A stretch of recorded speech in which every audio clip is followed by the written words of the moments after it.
Hello viewers, the learning hub Bangla YouTube চ্যানেলে তোমাদের সবাইকে স্বাগত। আশা করি সবাই ভালো আছো। আজকে আবারও একটা নতুন এক্সেলের উপর টিউটোরিয়াল নিয়ে এসেছি। তো চলো আমরা চলে যাই সোজা টিউটোরিয়ালের দিকে। তো এক্সেলটাকে প্রথমে আমরা ওপেন করে নিচ্ছি। তো এক্সেল অলরেডি ওপেন করে নিয়েছি দেখো, এবং এখানে দেখো একটা আগে থেকে আমি ডেটা শিট রেডি করে রেখেছি। তো এই বিষয়টা আমি একটু বলে দিই, তাহলে তোমরা বুঝতে পেরে যাবে যে আজকে আমরা কী জিনিস শিখতে চাইছি। তো যে ডেটা শিটটা রেডি আছে সেখানে কিছু ফিল্ড আছে, date, income, description, expenses description এবং অ্যামাউন্ট। এবং এখানে দেখো দুই ধরনের অ্যামাউন্ট আছে, একটা ইনকাম এবং একটা এক্সপেন্স। ঠিক আছে, তো এখানে আমরা যেটা বুঝতে পারছি, অ্যামাউন্টের ঘরে তোমরা চলে এসো। এই যে কলামটা আছে এখানে দেখো, ইনকামগুলো কিন্তু গ্রিন কালার হয়ে আছে, এক্সপেন্সগুলো কিন্তু রেড কালার হয়ে আছে। এবং এক্সপেন্স যেগুলো আছে সেগুলো কিন্তু সব নেগেটিভ, মানে মাইনাস সাইন বাইরে কিন্তু দেওয়া আছে। এবং এখানে অটোমেটিক্যালি কিন্তু এই কাজটা কিন্তু হবে, যদি নেগেটিভ সাইন হয় অটোমেটিক্যালি রেড হবে, পজিটিভ হলে কিন্তু অটোমেটিক্যালি গ্রিন হবে। তো তোমরা হয়তো ভাবছো যে এটা তো আগে থেকেই করা আছে, তো আমি তোমাদেরকে দেখাচ্ছি। এখানে জাস্ট ক্লিক করলাম, নেগেটিভটাকে আমরা আউট করে দিলাম, দেখো অটোমেটিক্যালি এটা গ্রিন হয়ে গেল। আবার যদি এটাকে আমরা নেগেটিভ সাইনটাকে দিয়ে দিই, ঠিক আছে, নেগেটিভ সাইনটাকে দিয়ে এন্টার প্রেস করলাম, দেখো এটা আবার কী হয়ে গেল, রেড হয়ে গেল। অর্থাৎ এখানে অটোমেটিক করা আছে। এখানেও যদি ধরো নেগেটিভ সাইনটা আমি দিয়ে দিলাম, অটোমেটিক নেগেটিভ সাইন যেয়ে দিলাম, এন্টার প্রেস করলাম, অটোমেটিক্যালি কী হলো, রেড হয়ে গেল। আবার এটাকে আমরা তুলে দিয়ে এন্টার প্রেস করলে কিন্তু অটোমেটিক্যালি গ্রিন হয়ে গেল। তাহলে আজকে আমরা বেসিক্যালি এটাই শিখবো, যদি কোনো ডেটা নেগেটিভ সাইন থাকে তার কালারটা আমরা একটা পার্টিকুলার যেটা করবো, এখানে যেমন রেড করেছি, রেড হয়ে যাবে। আর যদি পজিটিভ কোন নাম্বার থাকে সেটা গ্রিন হয়ে যাবে, এবং সেটা অটোমেটিক হতে থাকবে। পরে কেউ যদি ভ্যালু চেঞ্জও করে এই কন্ডিশন অনুসারে হতে থাকবে। তো তার জন্য আমরা প্রথমে আগে, যেহেতু এটা কন্ডিশনাল ফরম্যাটিং ইউজ করে করা হয়েছে, তার জন্য আমরা প্রথমে কন্ডিশনাল ফরম্যাটিংয়ে গিয়ে আগে এটাকে রিমুভ করে নিচ্ছি, কারণ তোমাদেরকে আমি প্রথম থেকে দেখাবো। তো ওই জন্য রিমুভ করার জন্য আগে ম্যানেজ রুলসে চলে গেলাম। এখানে দেখো দুটো কন্ডিশন ইউজ করা হয়েছে, দুটোকেই আমরা সিলেক্ট করে নিলাম। দেন এখান থেকে ডিলিট রুলে ক্লিক করে ডিলিট করে দিলাম, অ্যাপ্লাই, ওকে। দেখো এটা ডেটাটা নর্মাল ডেটা হয়ে গেল। এইবার আমরা কন্ডিশনাল ফরম্যাটিংটা ইউজ করে কাজটা কিভাবে করব। তো তার জন্য ফার্স্টে আমাদেরকে যেটা করতে হবে, সেটা প্রথমে আগে ভ্যালুগুলো সব সিলেক্ট করতে হবে। এমন নয় যে পজিটিভ নাম্বারগুলো সিলেক্ট করব বা নেগেটিভগুলো সিলেক্ট করব, সব ভ্যালু সিলেক্ট করব। সিলেক্ট করার পরে আমরা চলে যাব কন্ডিশনাল ফরম্যাটিং, সেখানে গিয়ে আমরা চলে যাব নিউ রুল। নিউ রুলে গিয়ে এখানে একদম লাস্টে দেখো use a formula to determine which cell to format, এখানে গিয়ে ক্লিক করব।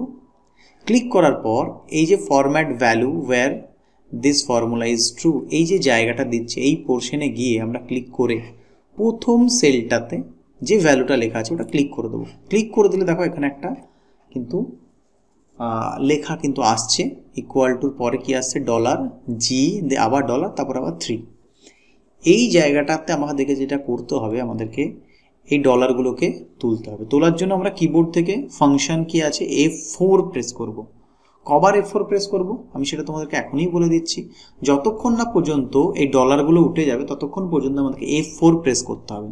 তো দেখো একবার প্রেস করলাম, কিছু চেঞ্জেস হলো, আরও একবার প্রেস করলাম, আরও একবার চেঞ্জেস হলো, আরও একবার প্রেস করলাম, দেখো চেঞ্জেস হলো।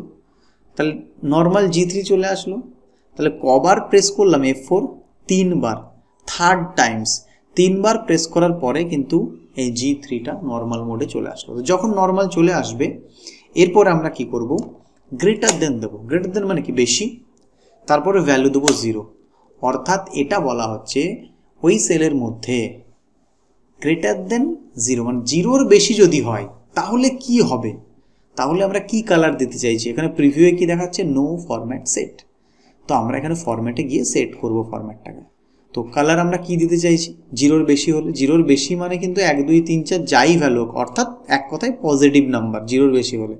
তো কী দেবো, আমরা গ্রিন দেবো।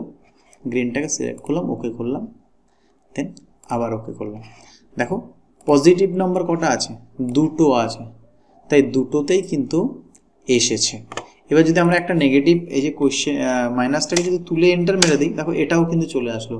কারণ কি বলা হয় যে কন্ডিশন গ্রেটার দেন 0, 0-র বেশি যদি হয়, 0-র বেশি মানে পজিটিভ নাম্বার, 1 2, সে 5000 হোক 5 লাখ হোক। আবার যদি এটা মাইনাস সাইন দিয়ে এন্টার করে দিই, নর্মাল ডেটা হয়ে যাচ্ছে। এটা রেড হচ্ছে না, কারণ এখনও পর্যন্ত নেগেটিভদের জন্য কি কন্ডিশন সেটা কিন্তু আমরা বলিনি। তাহলে সেটাও আমরা করব। তার জন্য একই রকমভাবে আমরা আবার এই ভ্যালুগুলোকে সব সিলেক্ট করে নেব, নেগেটিভ এবং পজিটিভ সব নাম্বারগুলো সিলেক্ট করলাম। করার পরে আমরা চলে যাব কন্ডিশনাল ফরম্যাটিং আবার, দেন সেখান থেকে আবার নিউ রুলে চলে যাব। নিউ রুলে গিয়ে এখানে দেন সেম যে অপশনটা use a formula to determine which cell to format, এখানে গিয়ে ক্লিক করব। ক্লিক করার পরে দেন সেম জায়গায় আমাদেরকে আবার সেই প্রথম সেলটাকেই সিলেক্ট করতে হবে, করলাম।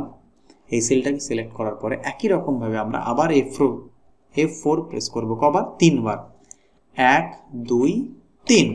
তাহলে 3 বার F4 প্রেস করলে কি হচ্ছে, আমাদের ডলার সাইনটা উঠে যাচ্ছে। এইবার কি কন্ডিশন, একটা কন্ডিশন দিয়েছি, যদি 0-র বেশি হয় তাহলে তার কালার কি হবে? গ্রিন। এবার আমরা যেটা চাইছি নেগেটিভ নাম্বার যেগুলো, অর্থাৎ এক কথায় 0-র কম। তাহলে কম মানে কি? লেস দেন কতর কম? 0-র কম। 0-র কম মানেই তো -1 থেকে শুরু করে -5000 হোক, 10,000 হোক, আর 5 লাখ হোক, সেগুলো সবই হচ্ছে নেগেটিভ নাম্বার। ওই জন্য কন্ডিশন কি দিলাম? Less than 0। দেন আমরা চলে গেলাম, এখানে নো ফরম্যাট সেট দেখাচ্ছে প্রিভিউ, কারণ আমরা এখনো কিছু ফরম্যাট সেট করিনি, আমরা এবার সেট করব, তার জন্য ফরম্যাটে চলে গেলাম। ফরম্যাটে গিয়ে আমরা কালারে গিয়ে এটার কালার দিয়ে দিলাম রেড, দেন ওকে। এরপর আমরা ওকেতে ক্লিক করলাম, দেখো চলে এসছে না দুরকম ভ্যালু। তাহলে নেগেটিভ নাম্বার যদি হয়, এবার তুমি এটা এন্ট্রি করে দেখে নিতে পারো, এটা নেগেটিভ নাম্বার আছে, জাস্ট আমরা এটা তুলে দিয়ে এন্টার করলাম। পজিটিভ নাম্বার হলেই অটোমেটিক্যালি সেটা কি হয়ে যাবে? গ্রিন হয়ে যাবে। অর্থাৎ কন্ডিশন কি বলা হয়েছে, যে যদি কন্ডিশন এটাই বলা হয়েছে গ্রেটার দ্যান 0, 0-র থেকে বেশি হলে তার কালার হবে কি? গ্রিন। আর 0-র থেকে যদি কম হয়, লেস দ্যান 0, অর্থাৎ নেগেটিভ মার্কস, নেগেটিভ যদি থাকে তাহলে তার কালার হবে রেড। ওকে, তো আজকে আমরা আজকে টিউটোরিয়াল ছিল, এটাই আমরা শিখলাম। যদি ভিডিওটা ভালো লেগে থাকে অবশ্যই তোমরা আমার চ্যানেলটাকে সাবস্ক্রাইব করে নেবে যদি নতুন হয়ে থাকো, আর সবার মধ্যে এটা শেয়ার করে দেবে, আর পাশে থাকা বেল আইকনটাও প্রেস করে রাখবে। তাহলে যখন নতুন কোনো ভিডিও আমি আপলোড করব তোমরা সঙ্গে সঙ্গে নোটিফিকেশন কিন্তু পেয়ে যাবে। Thank you.